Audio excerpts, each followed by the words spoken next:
Hello, I'm Richard Gisbert, and you're at The Listening Post. This week, the news from Zimbabwe. Who's getting the real story? The BBC is banned from Zimbabwe. Sky News is banned from Zimbabwe.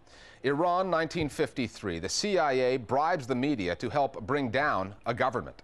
The court case that came out of the coverage of the most famous headbutt the world has ever seen. And Hillary and Obama trying to outdo each other on the net. If I become president, I can do better, at least better than our dumb president now. No, you can't. Welcome back. It's a classic news divide, an aging political strongman, a state-run domestic media, and the Western media's call for democracy. Zimbabwean President Robert Mugabe calls the Western media old-style colonialists, while they accuse him of suppressing free speech and defying the will of the electorate. But where do the rest of the African media stand on the Zimbabwe story? And how much stock do Zimbabweans place in the information they get from their state-controlled news sources? That's our starting point this week, the media inside and outside Zimbabwe and the contradictory stories they're telling. Well, CNN has been banned from entering Zimbabwe to report on the elections. Most of the international news channels were on the outside, looking into Zimbabwe. A single question looms large. What will Robert Mugabe, who has held power in Zimbabwe for the last 28 years, do next? Banned by the Mugabe government, they were stationed at the border with South Africa. Sky News is banned from Zimbabwe. The BBC is banned from Zimbabwe, but the Zimbabwean crisis gets a great deal more coverage than other crises in Africa. On the whole, a huge amount of resources was put into sending people, correspondents to, say, Johannesburg or the Beitbridge, and people were stationed at the border trying to cover Zimbabwe from outside. But quite often they were speaking to commentators who were not in Zimbabwe. And it was a bit strange because you would think that they could do the same thing from London, and I imagine that the amount of resources that were put into it, sending these very senior resources out to Johannesburg, perhaps reflects something of a rather extraordinary interest in the Zimbabwean story. There were exceptions. Only one international television news channel, Al Jazeera, was officially accredited to cover the story. The UK's Sky News and the British Broadcasting Corporation were among the organizations that did get reporting teams inside operating illegally. This isn't a city that's hamstrung by the confusion of this election, but it is a city that wants to know what's going on. This is the headquarters of ZANU-PF. Tomorrow, its top leadership will be meeting at this building to decide what they're going to do. State-run media in Zimbabwe are controlled by President Mugabe's party, ZANU-PF. And since relatively few Zimbabweans can afford televisions, let alone computers, they turn to the radio and alternative voices like SW Radio Africa, which broadcasts into Zimbabwe on shortwave from London. The surprising thing working here is that we call Zimbabwe every day for information. But over the last couple of days, it's been the other way around. People home, when you call, want information from you, and yet you're the one who's outside.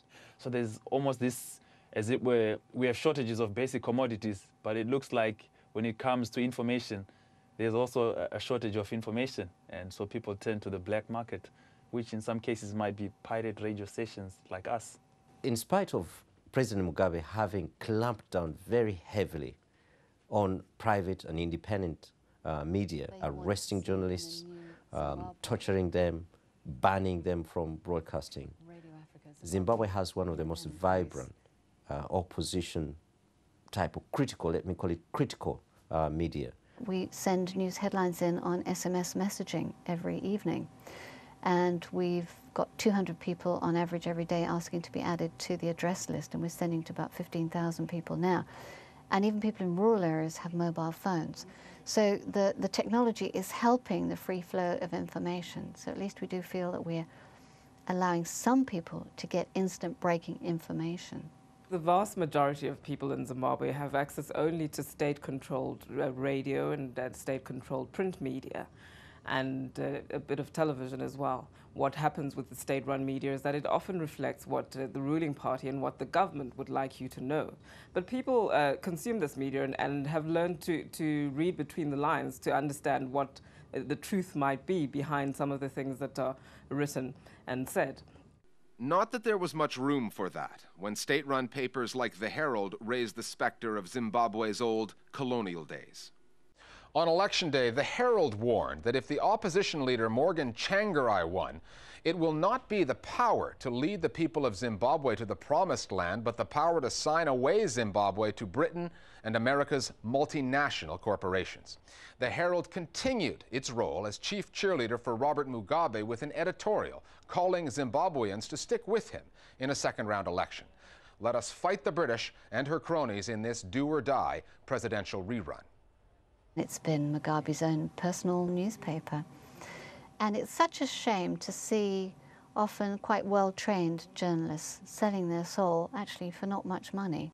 It's not just Zimbabwean and Western news media who have been prevented from reporting. Broadcasters from other African countries have also been refused entry. One of the reasons that they gave us was the fact that we were a Kenyan media agency, and therefore they felt that the Kenyan media was responsible for much of the violence that happened in the elections in Kenya in December, so they weren't going to allow any Kenyan journalists into the country. So where will the people of Zimbabwe be left once the dust has settled from the election? And what kind of media will be there to report the story? I think the media is still very powerful, the most powerful tool perhaps of change on this continent, but in Zimbabwe it's been suppressed for so long, it's going to be very difficult for them to get out of that, and not under this current regime. It would be great to go back. It would be hard though, because you're having to rebuild a country from scratch. It's been totally and utterly destroyed. But of course that will all depend on the next government. Are they going to open the airwaves? Are they going to create a free media environment? Who knows? Our Global Village Voices now with their take on the coverage of Zimbabwe. With particularly the British and American media, we see too much of a focus on one man, the current president, Robert Mugabe, when there's almost a bit of wishful thinking that he's down, so he must therefore be out. There's really a whole system of the ruling party, ZANU-PF, which still has quite a number of hardliners apart from Mugabe, and of course a whole securocrat infrastructure that is very nervous about any signs of political change and could still cause some trouble in the future. And that's really what the media internationally are missing. Media in Zimbabwe, particularly the so-called independent media and the media outside Zimbabwe, they have contained so much of rumor. So much to the extent that you end up wondering where the kind of investigative journalism, where it is, what has happened to it. Mr. Mugabe started as a freedom fighter and has turned into a ruthless dictator who's left an entire country in shambles. After 3 decades, it's pretty clear to us that any media organization would not be biased anymore, but has had years on end to check the facts and take that as a starting position in covering these elections. The government media, which comprises the Herald newspaper and Zimbabwe television, as well as the radio stations that fall under government control, they have taken a conscious decision, as they have in previous elections, to support the government and the ruling party. Guarding the media landscape is viewed as tantamount to ensuring national security. And the same attitude informs the Zimbabwean government's approach to international media coverage. Got a beef with the news media? Want to talk about it? Then email us at listeningpost@aljazeera.net and we'll find a way to get you on the air as one of our Global Village Voices. Time now for Listening Post News Bites. A prominent German newspaper has been forced by its own staff to undertake an investigation into its connection to the East German secret police. The paper Berliner Zeitung used to be one of the official mouthpieces of the East German communist government. Now, 2 of its current editors have admitted to being informers for the Stasi, the old East German spy network. The editor-in-chief has admitted that the newspaper's credibility and independence had been harmed by the revelations. So the staff at the paper have voted by a margin of 85-4 to allow a full investigation into everyone's old Stasi records in an effort to try to get their credibility back. Yahoo, a company repeatedly stung by stories that it caved in to Chinese authorities in cracking down on cyber dissidents, is now trying to make amends. The internet giant says it has set up a special human rights fund to help pay the legal fees of jailed activists accused of so-called online crimes.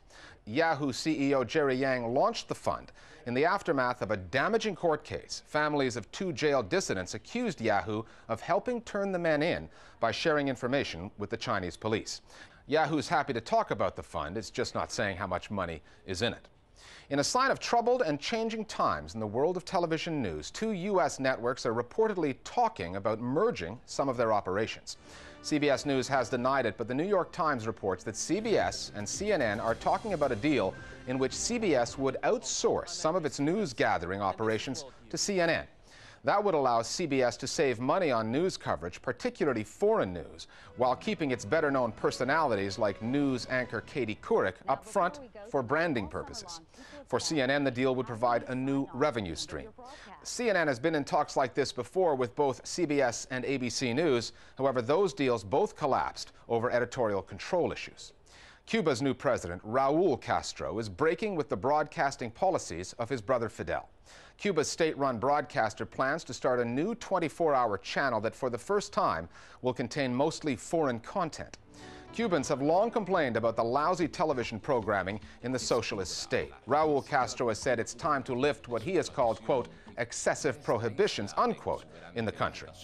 Among the changes he's already made, loosening restrictions on the ownership of mobile phones, DVD players, and computers. It was the headbutt heard around the world, and the footballer on the receiving end of it has won a court case over the way the story was covered. In the 2006 World Cup final, France's Zinedine Zidane was sent off for headbutting Italian Marco Materazzi. And Britain's Daily Star tabloid reported that Materazzi had provoked Zidane by calling his mother a terrorist. Zidane has Algerian roots. The paper has admitted in a London court that the headline was, quote, wholly untrue, unquote, and it will pay damages. Materazzi says he won't be satisfied until he wins similar cases against other papers that reported the same false story. We're back after the break with a story on the world's first media coup, Iran, 1953.